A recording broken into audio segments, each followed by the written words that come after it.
Mas Wahyu menyampaikan bahwa Tuhan itu bukanlah sebuah sosok ya Mas, bukan sebuah makhluk, tidak berwujud, tidak bertempat di suatu ruangan. Kita tidak perlu datang ke suatu negara yang muslim, harus datang ke Makkah, kemudian yang beragama Kristen harus datang ke Yerusalem ya. Dan untuk agama yang lain juga harus datang ke tempat asalnya. Nah, kemudian juga tentu butuh biaya yang tidak kecil ya Mas untuk datang ke tempat tersebut ya. Hanya untuk bertemu dengan Tuhan. Kan ini kasihan ya Mas untuk yang gak punya rezeki berlebih Mas. Tidak bisa bertemu dengan sosok Tuhan. Nah, sekarang yang mau saya tanyakan ke Mas Wahyu, bagaimana Mas caranya agar kita bertemu dengan Tuhan, biar kita bisa minta apa yang kita inginkan? Mas Wahyu bisa kasih caranya Mas? Iya, Mas Yahya, ini tentunya sesuai dengan apa yang saya yakini ya. Kalau perkara Mas Yahya, dulur-dulur yang lainnya mungkin berkeyakinan yang berbeda dengan saya, ya tidak ada yang salah ya, karena keyakinan saya juga belum tentu benar, kan begitu. Kita sama-sama nggak tahu kebenarannya, tapi kita menjalani hidup ini sesuai dengan keyakinan kita masing-masing saja. Mas Yahya mau melakukan apapun, tentu Mas Yahya yakin, yang punya pertimbangan yakin itu kan Mas Yahya. Yang menjalani hidupnya Mas Yahya, ya Mas Yahya sendiri. Lah untuk apa saya harus ikut-ikutan, kan begitu? Betul. Nah saya juga begitu, menjalani apa yang saya yakini, sesuai dengan keyakinan saya. Jadi kita bicara tentang Tuhan, menurut keyakinan saya, ya Tuhan itu memang nggak berbentuk, nggak berwujud, bukan sebuah makhluk atau sosok. Sehingga saya meyakini betul bahwa untuk bertemu dengan Tuhan, bertemu dengan Gusti Allah, nggak perlu kita ke sebuah tempat atau suatu negara. Apalagi kalau sampai harus mengeluarkan biaya besar, Mas Yahya. Ya, jadi kalau buat saya, karena saya meyakini bahwa Tuhan itu adalah sebuah energi, ya, sebuah kekuatan, sebuah unsur kehidupan, maka kalau saya ingin bertemu dengan Tuhan, ya saya tidak perlu kemana-mana. Ini kalau yang kita maksudkan adalah Tuhan yang Maha Kuasa, Sang Pencipta ini. Karena sejatinya juga sampai detik ini kan nggak ada yang membuktikan. Tuh. Kapan, di mana, jam berapa, seperti apa, di sebuah ruangan yang seperti apa kita bisa bertemu dengan Tuhan. Kan nggak ada yang bisa membuktikan. Untuk itu, kita bicara keyakinan, ya sesuai saja dengan yang kita yakini dan kita imani. Kalau saya meyakini, mengimani bahwa Tuhan itu tidak berada di sana-sana, tapi Tuhan ya berada di mana saya mengimani bahwa Tuhan itu ada. Jadi saya ke sungai, saya meyakini, mengimani bahwa di sana saya bersama Tuhan, ya sudah. Saya di dalam kamar, saya meyakini bahwa Tuhan ada bersama saya. Ya. Bahkan saya duduk di sini, saya meyakini dan mengimani bahwa Tuhan itu dengan saya. Ya, siapa yang mau menyalahkan? Jadi berarti Tuhan itu ada di semua tempat yang kita Tuhan sembah, ada di mana saja, di mana kita meyakini bahwa Tuhan itu ada. Karena kita satu-satunya makhluk yang paling sempurna. Kalau makhluk yang lain, mohon maaf, ciptaan yang lain tidak bisa. Karena tidak punya rasa, Mas Yahya. Tidak punya rasa. Kalau kita tergantung daripada rasa kita, mau kita bawa kemana? Jadi buat saya, nggak perlu biaya, nggak perlu susah payah harus pergi ke sana untuk mencari Tuhan. Bahkan ya boro-boro mau ketemu, Mas Yahya. Ya, Tidak bisa. Jadi kita meyakini kita bertemu dengan Tuhan, kita jadi satu dengan Tuhan, kita dekat dengan Tuhan. Bahkan kita bicara tentang doa, terkabul dan tidak. Semua kembali kepada keyakinan. Paham ya Mas ya? Jadi kalau sudah keyakinan itu sudah tergantung pribadi masing-masing. Wis ndak iso diganggu gugat lagi.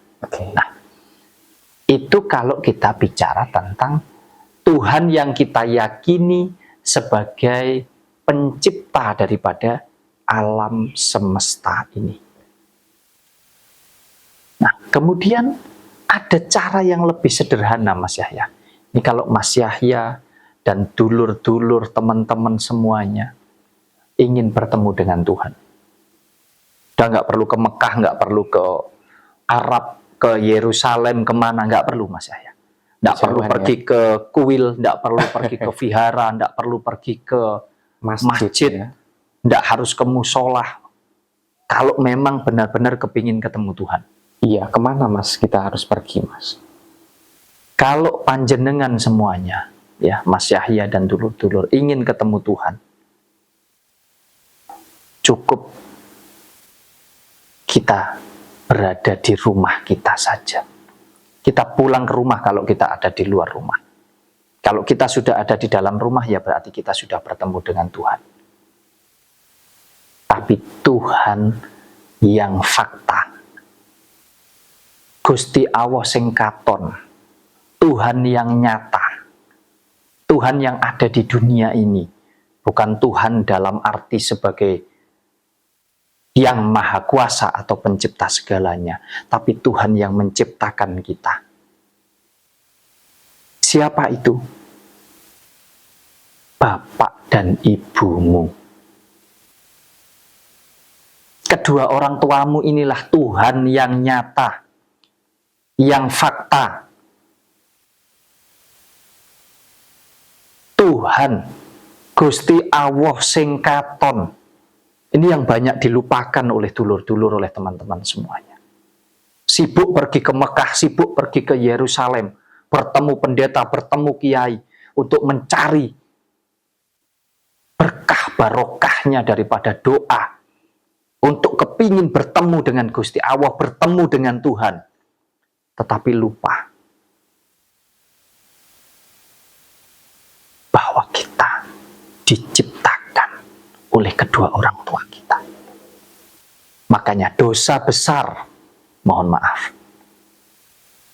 dosa besar untuk kita yang nggak paham asal usul adanya kita. Secara fakta, tubuh jasmani ini diberi nama Wahyu, diberi nama Yahya. Kalau nggak ada bapak dan ibu kita, apa bisa tercipta raganya Mas Yahya? Gak bisa ya Mas. Apa bisa tercipta raganya Mas Wahyu dan diberi nama Wahyu ini? Tidak bisa. Sesederhana itu kita disuruh sadar, disuruh mempelajari diri kita. Ini gambaran secara sederhana saja Mas Yahya. Secara udah kita paling ngomong ilmu ini ilmu paling cetek. Ngomong no ilmu ini ilmu yang paling dasar sekali. Kalau kita sudah paham, kita sudah sadar asal usul kita dari kedua orang tua kita,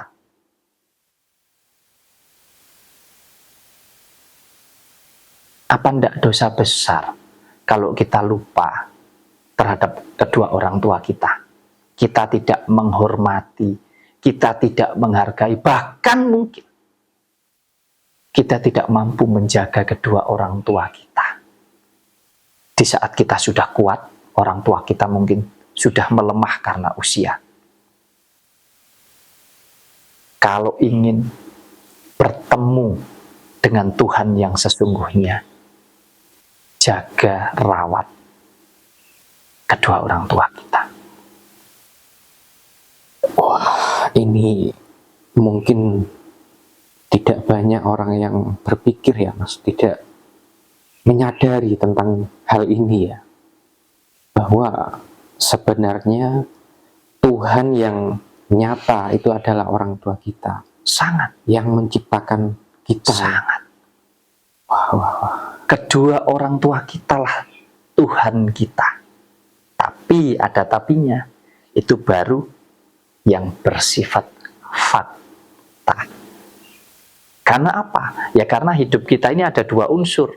Ada fakta dan ada goib. Ada kehidupan raga dan ada kehidupan jiwa. Di mana kehidupan raga yang menciptakan kedua orang tua kita. Tapi di dalamnya ada kehidupan jiwa atau kehidupan rohani kita.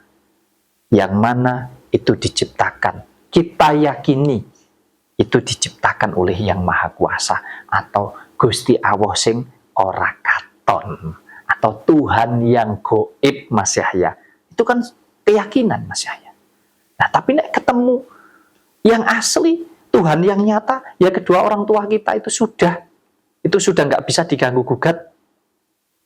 Mau berdebat sampai di ujung planet bumi sana, ya kalau ada yang tanya, Mas Wahyu diciptakan oleh siapa? Ya diciptakan oleh bapak ibu saya. Kalau tidak ada bapak ibu saya, ya mustahil ada saya. Loh, bukannya manusia itu diciptakan oleh Allah? Kata siapa? Yang diciptakan oleh Yang Maha Kuasa adalah isi daripada wadah. Wadahnya yang menciptakan ya manusia atau Mas Yahya. Kalau kita bicara tentang penciptaan di zaman dahulu kala, kita belajar sejarah sajalah dulu. Ya, kita mungkin nggak usah bahas itu terlalu jauh. Nanti beda konteks. Karena apa? Ya karena nyata banget. Nah, kalau nggak ada bapak ibunya Mas Yahya, apa pernah ada yang namanya Yahya itu? Tapi kalaupun ada bapak ibunya Mas Yahya, tercipta raga diberi nama Yahya, memang bisa dijamin pasti hidup. Bahkan hidup matinya saja tidak punya hak. Betul enggak? Betul. Karena yang punya adalah ya yang memiliki kehidupan ini, yang kita yakini sebagai Tuhan itu tadi. Ini saya baru paham dengan hal ini, Mas. Jadi teman-teman ya, apakah kalian sudah bertemu di Mekah sana dengan wujud Tuhan? Tentu tidak ya, teman-temannya. Justru Tuhan yang nyata itu ada di rumah kita sendiri ya, bapak dan ibu kita ya, teman-teman ya. Jadi memang benar yang menciptakan kita itu tidak hanya dari Tuhan saja ya, Mas. Jadi Tuhan itu hanya sebuah energi, sebuah roh yang menempati apa yang orang tua kita ciptakan ya, yaitu tubuh kita ya, Mas. Ya, makanya kan ada yang mengatakan bahwa kita ini adalah gambaran daripada Allah. Kita ini wujud daripada Tuhan. Maksudnya apa? Ya kita meyakini Tuhan itu ada itu atas dasar kita ini loh Mas ya. Kalau nggak ada kita hidup ini, kita nggak akan mengakui adanya Tuhan, kan begitu? Siapa yang tahu bahwa Tuhan itu ada kalau nggak ada kita? Nggak ada manusia ini. Nggak ada yang tahu. Nggak ada yang tahu, nggak ada yang mengakui. Makanya saya sering sampaikan bahwa di dalam hidup kita, di dalam tubuh ini, itu ada dua unsur. Yang satu, atau saya sering katakan 50%, ya 50% itu bersifat fakta, yang 50% ini bersifat goib. Yang fakta wujudnya adalah tubuh jasmani kita ini, atau kehidupan raga. Siapa yang menciptakan yang fakta ini? Memangnya Tuhan yang menciptakan? Bukan. Yang menciptakan adalah bapak ibu kita atau manusia. Makanya mulai dari proses pembuatannya ya secara manusiawi Mas Yahya. Kalau tidak ada hubungan antara suami istri, hubungan bapak ibu, ya, hubungan badan, mohon maaf. Bahkan hormon saja di situ menentukan Mas Yahya. Nanti hasilnya seperti apa? Dalam arti ada kecacatan dan lain sebagainya, mohon maaf ini. Diciptakan prosesnya secara manusiawi Mas Yahya. Sampai nanti kembali ke asalnya ketika meninggal, ini juga kembali melalui proses manusiawi. Dari lahir, dari sebelum lahir diciptakan sampai nanti kembali ketika meninggal. Prosesnya apa manusiawi? Ya, kita dikuburkan. Untuk apa tujuannya? Sebenarnya dikubur, tidak jadi masalah. Mau dibakar, dibuang, tidak jadi masalah. Ini kan sudah menjadi bangkai kalau sudah mati. Tapi ini akan terurai sesuai dengan unsurnya masing-masing. Ada unsur api, ada unsur air, ada unsur angin, ada unsur tanah di dalamnya. 4 unsur elemen di dalam tubuh manusia. Dia akan terurai sendiri, Mas Yahya. Habis sudah. Ini faktanya. Nah, kita bicara yang 50%-nya lagi, yang bersifat goib, yang disebut kehidupan rohani atau kehidupan jiwa. Yang seperti apa ini? Lah ini, roh kehidupan ini. Nafas kehidupan kita ini. Nah ini siapa yang menciptakan? Memangnya manusia bisa menciptakan kehidupan ini? Kan tidak bisa. Bapak ibu kita bisanya hanya mencetak atau memproduksi tubuh jasmani kita. Kehidupan raga yang bersifat fakta ini. Sedangkan kehidupan jiwa atau rohani kita, itu kita yakini Tuhan yang Maha Kuasa lah yang menciptakan. Betul enggak? Betul. Lah nanti, kalau kita bicara tentang meninggal, ya mohon maaf, tadi yang ini akan terurai dengan sendirinya, sesuai dengan unsurnya, yang bersifat fakta. Lah sedangkan yang gaib ini terurainya kemana? Siapa yang tahu nanti larinya roh kehidupan ini kemana? Ayo. Nggak ada yang tahu ya. Mau sampai berdebat yang seperti apa, akan jadi debat kusir. Karena kita hanya sebatas keyakinan di sini. Kalau saya meyakini, mengimani, kalau roh kehidupan ini sudah terpisah dengan wadahnya, sudah meninggal, yang tubuh fisiknya ini tadi, maka roh kehidupan ini akan kembali kepada sang pemiliknya, yang kita yakini sebagai sumber kehidupan ini. Sesederhana itu, Mas Yahya.